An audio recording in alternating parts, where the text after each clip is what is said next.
Good morning बच्चों, एक बार फिर आपका हमारे ऑनलाइन एजुकेशन चैनल में स्वागत है। और मैं डॉक्टर संजय शर्मा एक बार फिर आपके सामने भूगोल विषय का एक नया वीडियो लेकर उपस्थित हुआ हूँ। बच्चों, अब से पहले जो हमारे वीडियो आपके सामने आए उसके अंदर आपने जनसंख्या किसे कहते हैं उसके बारे में चर्चा की थी। हमने जनसंख्या वितरण क्या होता है उसके बारे में हमने आपको बताया था, जनसंख्या घनत्व क्या होता है उसके बारे में हमने आपको बताया था, और साथ साथ में हमने आपको जनसंख्या वितरण को प्रभावित करने वाले कारक कौन कौन से होते हैं, जो 4 कारक थे उनके बारे में डिटेल से बताया था, और जनसंख्या घनत्व को प्रभावित करने वाले जो कारक थे उनके बारे में हमने आपको डिटेल से बताया था। आज का ये जो हमारा वीडियो है बच्चों, वो जनसंख्या के वितरण से संबंधित है। आपसे पहले हम जो चर्चा कर रहे थे वो जनसंख्या वितरण को प्रभावित करने वाले कारकों की कर रहे थे, लेकिन अब जो आज हम चर्चा करने वाले हैं वो जनसंख्या का जो वितरण देखने को मिलता पूरे विश्व में, वैश्विक स्तर पर जनसंख्या का जो वितरण हमें देखने को मिलता है उसकी आज हम चर्चा करने वाले हैं कि किस प्रकार से प्रादेशिक आधार पर जनसंख्या का वितरण अलग अलग पाया जाता है। देखिए, अब से पहले का जो वीडियो रहा उसमें मैंने आपको बताया कि ऐसे कौन से कारण हैं जिनके परिणाम स्वरूप जनसंख्या का वितरण अलग अलग देखने को मिलता है। तो वो कॉन्सेप्ट आपका ऑलरेडी क्लियर हो चुका है। अब हम देखते हैं कि ऐसे कौन कौन से क्षेत्र हैं जहां पे जनसंख्या वितरण की प्रवृत्ति ज्यादा पाई जाती है, कम पाई जाती है। तो देखो, हमने एक वीडियो में आपको बताया था कि 2001 के जो आंकड़े रिलीज हुए थे तो उसके अनुसार पूरे विश्व की जो जनसंख्या थी बच्चों वो लगभग 613 करोड़ थी। लगभग, पूरा डाटा नहीं, लमसम डाटा कितना था, 613 करोड़ जनसंख्या थी। कब? 2001 के जो आंकड़े रिलीज हुए तब विश्व की जनसंख्या लगभग 613 करोड़ थी, लेकिन 2013 के जब आंकड़े रिलीज हुए उस वक्त विश्व की जनसंख्या लगभग 714 करोड़ पहुंच गई। कहां तक पहुंच गई थी? 714 करोड़ तक पहुंच गई। अब विश्व में जनसंख्या का जो वितरण देखने को मिलता, अलग अलग क्षेत्रों में अलग अलग देखने को मिलता, और पूरे विश्व में यदि जनसंख्या की दृष्टि से देखा जाए तो हमारा जो महाद्वीप है एशिया महाद्वीप, हम किस महाद्वीप में शामिल? एशिया महाद्वीप में शामिल। एशिया महाद्वीप के अंदर ही विश्व की सर्वाधिक जनसंख्या पाई जाती है। विश्व की जनसंख्या का लगभग जो 60% भाग है वो हमारे एशिया महाद्वीप से ही संबंधित। तो विश्व की जनसंख्या का लगभग एशिया महाद्वीप है सर्वाधिक जनसंख्या वाला देश, महाद्वीप है, और विश्व की जनसंख्या का लगभग 60% जो भाग है बच्चों वो कौन से महाद्वीप में पाया जाता है? एशिया महाद्वीप के अंदर पाया जाता है। और एक ऐसा महाद्वीप है जिसके अंदर विश्व के सर्वाधिक जनसंख्या वाले जो 10 देश हैं उनमें से 6 देशों का संबंध इसी एशिया महाद्वीप से। सर्वाधिक जनसंख्या वाले विश्व की जो पूरे विश्व में 10 देश आएंगे उनमें से 6 देशों का संबंध हमारे एशिया महाद्वीप से ही है। तो कौन कौन से देश उनकी चर्चा हम आगे करेंगे, थोड़ी आगे चेक करेंगे। अभी फिलहाल हम चलते हैं विश्व की जो टोटल पॉपुलेशन मिल रही है 2013 के आंकड़ों के अनुसार 714 करोड़ थी। उस 714 करोड़ में से लगभग 3/4 जो जनसंख्या थी बच्चों वो विश्व के विकासशील देशों में रहने वाली। विकासशील देशों का मतलब है ऐसे देश जो अभी विकास की अवस्था में हैं, निरंतर विकास कर रहे हैं, पूर्ण रूप से विकसित नहीं हो पाए। तो 75% जो जनसंख्या थी बच्चों विश्व के विकासशील देशों में रहती थी, और बाकी की जो 25% या 1/4 जो जनसंख्या थी बच्चों वो विकसित देशों में है। तो एक चीज निकल के हमारे सामने आती है कि विकासशील जो देश हैं वो जनसंख्या की दृष्टिकोण से, जनसंख्या स्थिति, फैलाव और घनत्व के दृष्टिकोण से आगे हैं, और विकसित जो देश हैं बच्चों जनसंख्या, फैलाव और वितरण की दृष्टि से कैसे हैं? पीछे होने की जो स्थिति है वो हमारे सामने प्रदर्शित कर रहे हैं। अब इस जनसंख्या का यदि हम आकलन करें महाद्वीपीय आधार पर, महाद्वीपों के आधार पर आप ये आकलन करें तो देखो, सबसे पहले स्थान पर जो बच्चों आता है वो एशिया महाद्वीप आता है, और एशिया महाद्वीप के बाद में जो दूसरे स्थान पर आता है बच्चों वो अफ्रीका महाद्वीप आता है, और अफ्रीका के बाद में जो तीसरा महाद्वीप आएगा वो यूरोप महाद्वीप आएगा। चौथा जो महाद्वीप आएगा जनसांख्यिकीय दृष्टिकोण से तो वो उत्तरी अमेरिका महाद्वीप होने वाला है, और इसके बाद जो महाद्वीप आएगा वो दक्षिणी अमेरिका महाद्वीप होने वाला है, और दक्षिणी अमेरिका के बाद अंत में जो महाद्वीप आएगा जो जनसांख्यिकीय के दृष्टिकोण से सबसे पीछे है वो कौन सा आने वाला बच्चों? ओसानिया महाद्वीप आने वाला है। ओसानिया, ऑस्ट्रेलिया और न्यूजीलैंड दोनों को ग्रुप के रूप में क्या कहा जाता है? ओसानिया कहा जाता है। तो ये एक लिस्ट है आपके सामने, इसके आधार पर जनसंख्या के आधार पर महाद्वीपों का जो क्रम आपको देखने को मिल रहा है वो आपके सामने यहाँ निकल कर आ जाता है। अब 6 महाद्वीप जिनमें जनसंख्या देखने को मिलती है। अंटार्कटिका जो महाद्वीप है वो तो विरल है, जनसंख्या के दृष्टिकोण से नगण्य है, तो ऐसी स्थिति हमें हमारे सामने देखने को मिल रही है। अब लमसम डाटा देखें तो विश्व की लगभग जो 60% जनसंख्या वो कहाँ रहती है? 60.27 है वैसे, लेकिन 60% मान लीजिए, 60.2 मान लीजिए, तो ये कहाँ रहती है? एशिया महाद्वीप। लगभग 15.4% जो जनसंख्या है बच्चों वो कहाँ रहती है? अफ्रीका महाद्वीप है, और लगभग 10.3% जो जनसंख्या है बच्चों वो कहाँ निवास करती है? यूरोप महाद्वीप में निवास करती है। इसके बाद में यदि हम देखें तो लगभग 7.8% जो जनसंख्या है वो उत्तरी अमेरिका महाद्वीप में निवास करती है, और उसके बाद में लगभग 5% जो जनसंख्या है वो दक्षिणी अमेरिका महाद्वीप में रहती है, और उसके बाद में 0.5% जो जनसंख्या है बच्चों वो ओसानिया महाद्वीप। लगभग डाटा, एक पूरी डाटा नहीं, लमसम डाटा जो मैंने आपको बताए। तो यहाँ क्या आपको देखने को मिल रहा है? देखिए एक अलग ही फैक्टर देखने को मिला 60%, और बाकी सबको यदि हम मिला दें तो लगभग 40%। तो पूरे विश्व में जनसंख्या का जो प्रभुत्व देखने को मिलता है, प्रधानता देखने को मिलती है, वो एशिया महाद्वीप में देखने को सबसे आगे है जनसंख्या के दृष्टिकोण से एशिया महाद्वीप। तो ये जनसंख्या का जो वितरण है, अब ये जनसंख्या का जो वितरण है इसमें भी क्या होता है? प्रादेशिक आधार पर क्या पाई जाती है? भिन्नताएं पाई जाती है।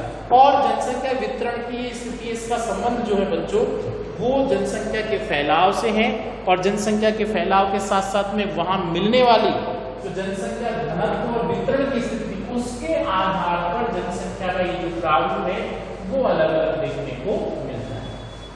अब हम चर्चा करते हैं ये तो किसके आधार पर? महाद्वीप पे। 60% जनसंख्या लगभग एशिया में, 15% जनसंख्या लगभग अफ्रीका में, 10% जनसंख्या लगभग यूरोप में, 7.8 लगभग उत्तरी अमेरिका में, 5% के लगभग कहाँ पे? दक्षिण अमेरिका में, और 0.5% की समथिंग कहाँ पर मिल रही थी? ओसानिया में। विश्व में इन सभी महाद्वीपों के अंदर जो सर्वाधिक जनसंख्या वाले देश हैं, आपका जो एग्जाम आता है उसमें एक प्रश्न पूछा जाता है कि विश्व की सर्वाधिक जनसंख्या वाले जो देश हैं उनमें कौन कौन से देशों को शामिल किया जाए, और प्रश्न आता ही है कि विश्व का सर्वाधिक जनसंख्या वाला देश कौन सा। या तो ये प्रश्न पूछा जाएगा आपसे, और यदि ये प्रश्न नहीं पूछा गया दूसरा प्रश्न पूछा जाएगा, विश्व का सर्वाधिक जनसंख्या वाला जो देश चीन है उसके बाद में दूसरा स्थान किस देश का आता है, क्योंकि ये हमारे भारत से संबंधित है। तो भारत से संबंधित होने के कारण इस प्रश्न का महत्व क्या हो जाता है? ज्यादा हो जाता है। अब हम चर्चा करते हैं बच्चों विश्व के कुछ ऐसे देशों की चर्चा करते हैं जो जनसांख्यिकी के दृष्टिकोण से बहुत महत्वपूर्ण स्थान रखते हैं। तो ध्यान दीजिए, विश्व में सबसे पहले स्थान पर जो देश आता है उसका नाम है चीन। हमारे भारत का पड़ोसी देश है और हमारे साथ में इसके संबंध ज्यादा अच्छे नहीं है, और ये विश्व में सबसे अधिक जनसंख्या वाला देश था, और 2013 के आंकड़ों के अनुसार इसकी जो जनसंख्या थी बच्चों को लगभग 135 करोड़। कितनी जनसंख्या थी? 135 करोड़। कब के अनुसार? 2013 के जो आंकड़े हैं उनके अनुसार। दूसरे स्थान पर जो देश आता है बच्चों वो हमारा भारत आता है। कौन सा आता है? भारत। और चीन के बाद में ये दूसरा महत्वपूर्ण देश है, और ऐसा अनुमान है कि 2035 तक हमारा भारत जनसंख्या के दृष्टिकोण से चीन से आगे पहुंच जाएगा। तो 2013 के जो आंकड़े रिलीज हुए तब हमारे भारत की जो जनसंख्या रही बच्चों वो 127 करोड़।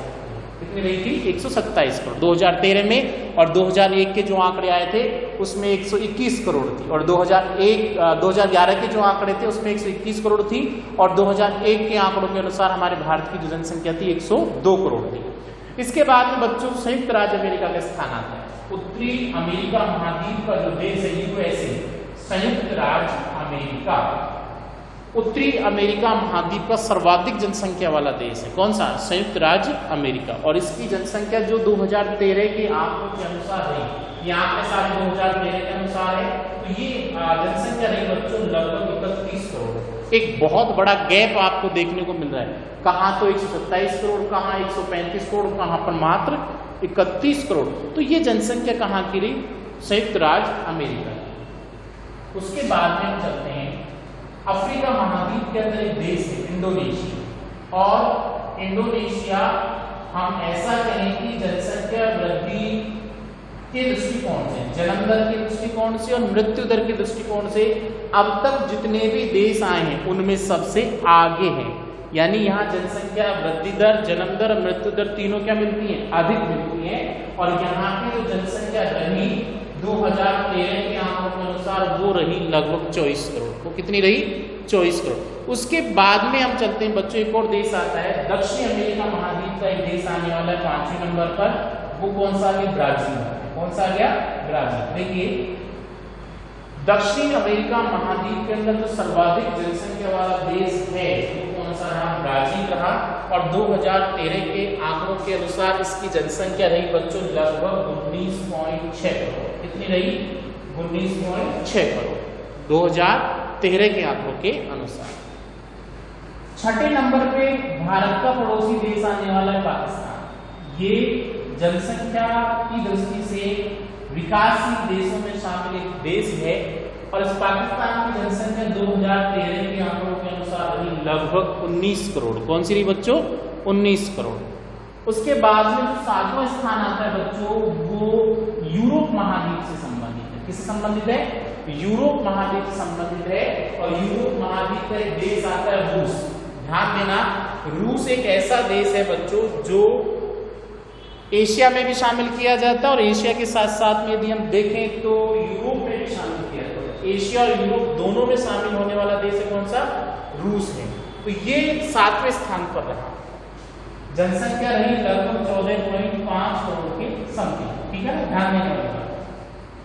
तो ये सीक्वेंस के आधार पर, नंबर के आधार पर विश्व के 7 प्रमुख देश थे जो जनसंख्या की दृष्टिकोण से आगे थे। इसके बाद में बांग्लादेश का स्थान आता है, बांग्लादेश के बाद में जापान का स्थान आता है, जापान के बाद में नाइजीरिया का स्थान आता है। 10 नंबर तक की हमने चर्चा की। आपको सिर्फ इन 2 पे ज्यादा ध्यान देना है। सर्वाधिक जनसंख्या वाला देश कौन सा है? चीन। और उसके बाद में दूसरे स्थान पर कौन सा देश है? इन 2 पर ही आपको ज्यादा ध्यान देना है। एग्जाम में यदि प्रश्न पूछा जाएगा तो मैक्सिमम जो प्रश्न होने वाला बच्चों इन दोनों से ही संबंधित होने। या तो प्रश्न ये पूछा जाएगा विश्व का सर्वाधिक जनसंख्या वाला देश कौन सा है, या फिर ऐसा पूछा जाएगा कि विश्व में चीन के बाद में जनसंख्या की दृष्टि से दूसरा स्थान रखने वाला देश कौन, तो कौन सा? हमारा भारत। तो यहाँ हमने जो चर्चा की बच्चों वो विश्व में जनसंख्या के वितरण की चर्चा की। और वितरण की दृष्टिकोण जो कम अधिक जनसंख्या वाले देश थे उनकी भी हमने चर्चा की। अब हम चलते हैं बच्चों जनसंख्या जो बसावट की प्रक्रिया है, जनसंख्या का जो फैलाव देखने को मिलता है, उस फैलाव के दृष्टिकोण से विश्व को कौन कौन से भागों में बांटा। हमने पहले भी चर्चा कर ली थी कि जनसंख्या का वितरण समान नहीं पाया जाता, कहीं कम मिलता है और कहीं पर ज्यादा मिलता है।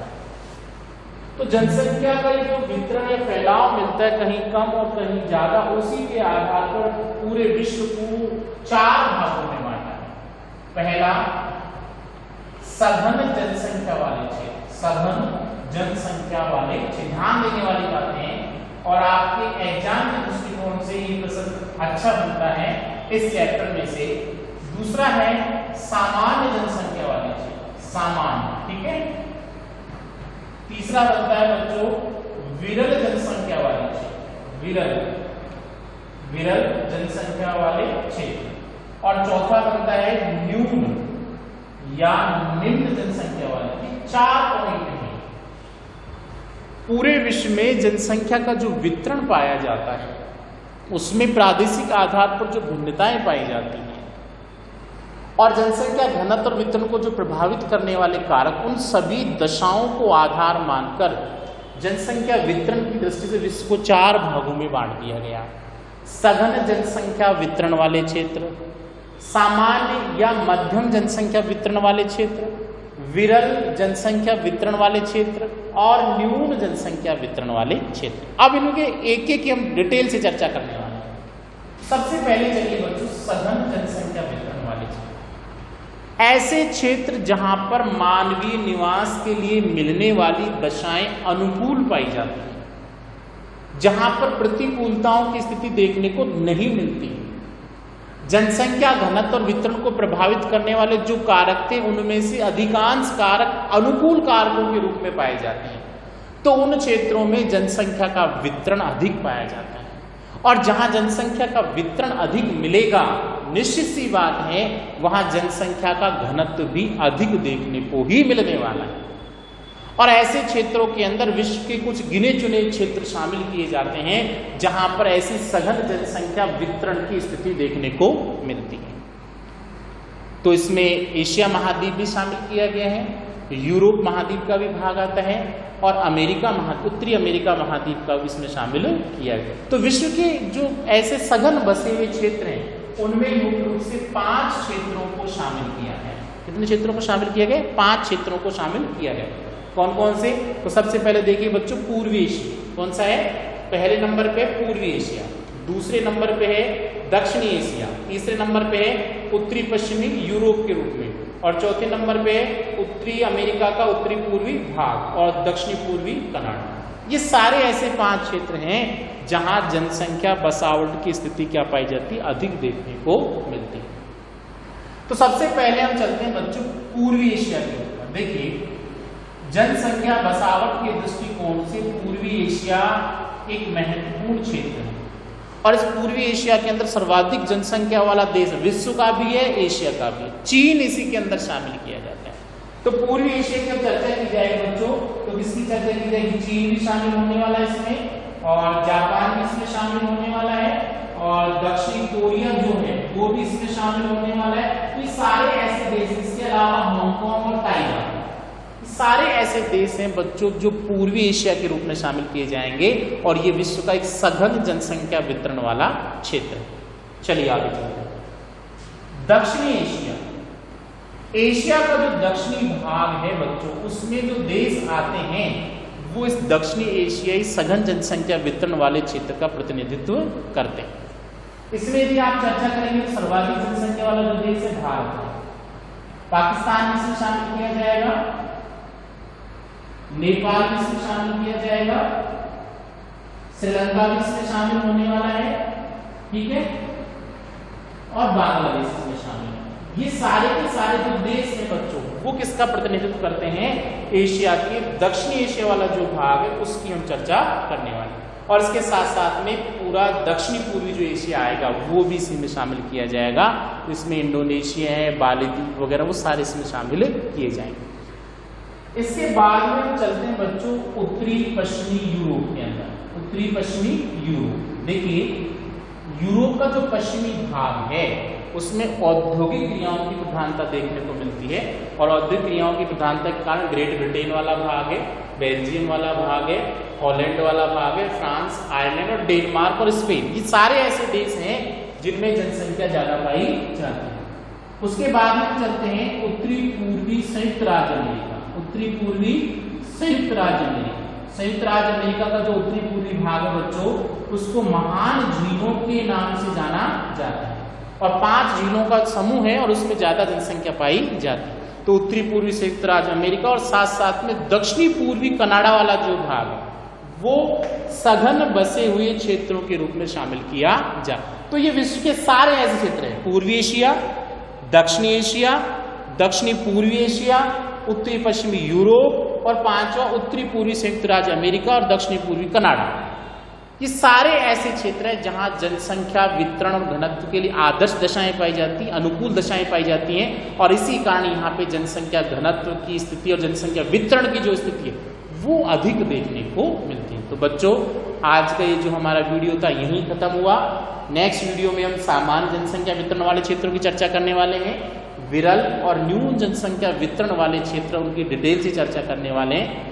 तो हमारे इस वीडियो को हम यही समाप्त करते हैं। जाते जाते हम आपसे वीडियो से संबंधित एक प्रश्न पूछकर जाते हैं ताकि आप नेक्स्ट जब वीडियो देख रहे होंगे तो उसको आंसर आपको कमेंट बॉक्स में डालना है।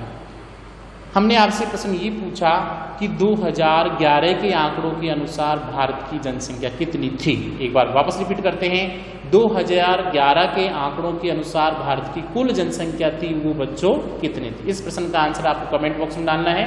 आपने जो वीडियो देख रहे हैं अच्छे देख रहे हैं हमें उम्मीद है। तो आज का ये हमारा जो वीडियो बच्चों यही समाप्त होता है। धन्यवाद।